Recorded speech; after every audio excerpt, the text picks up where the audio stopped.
long intelligence gathering effort that was focused on one of the hardest targets in the world, Iran's supreme leader. Khamenei was known to move around frequently and unpredictably because of his value as an intelligence target. And from that standpoint, Iran has long been described as a black box. It's got a closed, opaque system that makes insight into its top leadership exceptionally difficult. But in the weeks following Operation Midnight Hammer last spring, the CIA was able to build a clearer picture of how and where Khamenei was operating. According to a person familiar with the matter that we spoke with today, the agency tracked his movements for months, gaining more and more fidelity on his location and as he moved. And then recently, we haven't been able to learn exactly when, there was a key break. Intelligence learned that Khamenei was expected at a Saturday morning meeting along with senior officials at this compound in Tehran.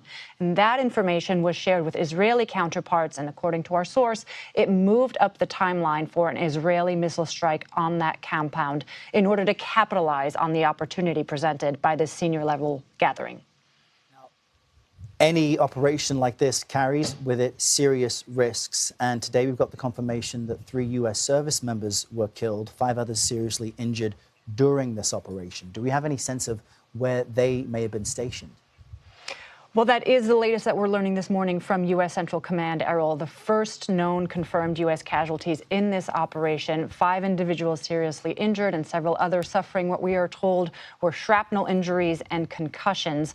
But there are major combat operations still underway, obviously, and officials are stressing that the situation remains fluid. Unfortunately, these numbers can and probably will increase, as the president himself warned in his original online address. We don't at this point have additional information right now about where the officers were stationed or their names. The Pentagon has said that it would release that information after their families have been notified. And as you note, Olivia, after the U.S.-Israeli strikes on Iran, there have been counterstrikes from Iran. It's still ongoing now. Meanwhile, Iranian leaders have indicated they may choose a new supreme leader in the next few days. What might regime change look like, and how quickly could it even happen as this is all still unfolding right now?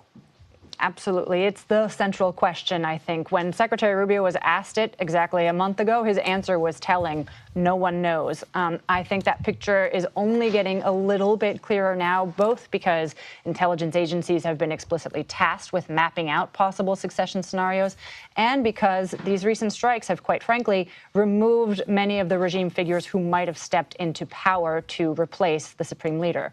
President Trump told CBS News and other outlets that he believes that diplomacy with Iran may now be getting easier, and even suggested that there were, quote, in his words, good candidates to lead Iran after the supreme leader's death, but he hasn't identified any of them publicly.